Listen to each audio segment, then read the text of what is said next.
Hi, MennoNerd vlogging community. It's Paul here, and today I want to talk to you about how to address sin issues.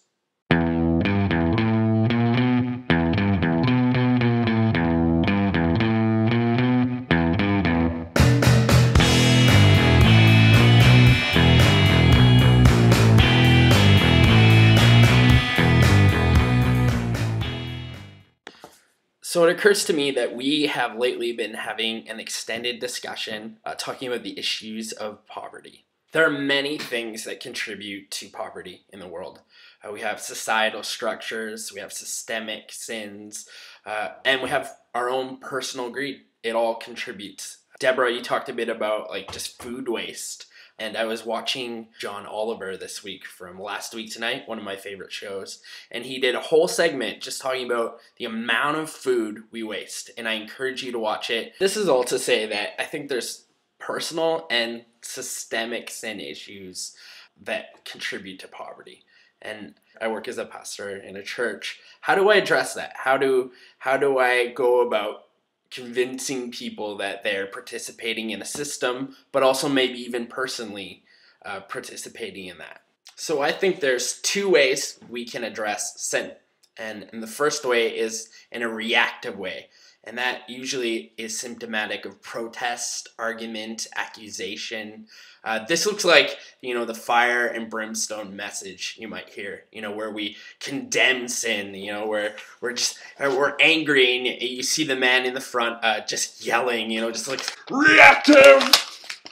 The second approach to addressing sin or addressing anything in your life really is the contemplative way. It's the way of understanding, the way of dialogue, and the way of affirmation. Another way to say this is you can live out of your true self or your false self. I hear Richard Rohr say that all the time. And the true self or the contemplative way is the way in which you're calm, you're content, you're wise, and you're unafraid. False self is agitated, grasping, foolish, and afraid. Being reactive works to some extent. You'll probably scare some people. You might polarize the discussion.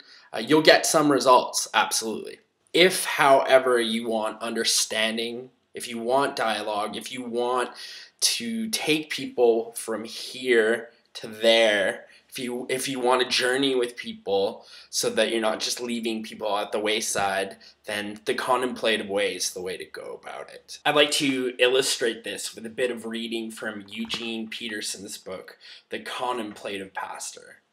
He puts it like this: "The kingdom of self is heavily defended territory.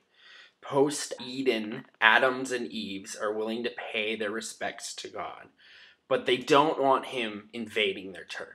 Most sin, far from being a mere lapse of morals or a weak will, is an energetically and expensively erected defense against God. Direct assault in an openly declared war is an extraordinarily ineffective way. Hitting sin on the head is like hitting a nail with a hammer. It only drives sin deeper." Jesus was a master at subversion. Jesus' favorite speech form, the parable, was subversive. Jesus continually threw odd stories down alongside ordinary lives and walked away without explanation or altar call. Listeners started seeing connections. Parables aren't illustrations that make things easier.